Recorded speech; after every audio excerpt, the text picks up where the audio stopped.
سلامونه دوستانو، گوتن تاگ، ورځ بخیر. خدای دې وکړي چې ورځ مو ښه تیریږي.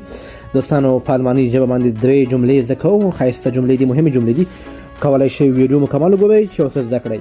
دوستانو کله چې موږ وایو هر څه تیریږي، یعنی دا وخت دا تیر بشي، هر څه تیریږي، نو دا جمله په الماني ژبه باندې داسې وایو: Alles geht vorbei.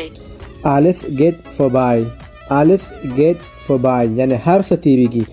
بل چې موږ وایو دا ټول، یعنی دا هر څه زما لپاره یو شان دي، دا هر څه زما لپاره یو شان دي، نو دا جمله په الماني ژبه باندې داسې وایو: Es ist mir alles gleich. Es ist mir alles gleich، یعنی دا ټول زما لپاره یو شان دي. که تاسو د چا باره کې خبرې کوئ او کله چې موږ وایو ته ولې خاموش یې، یعنی ولې چوپ یې، نو دا جمله په الماني ژبه باندې داسې وایو: Warum bist du still? Warum bist du still? Warum bist du still؟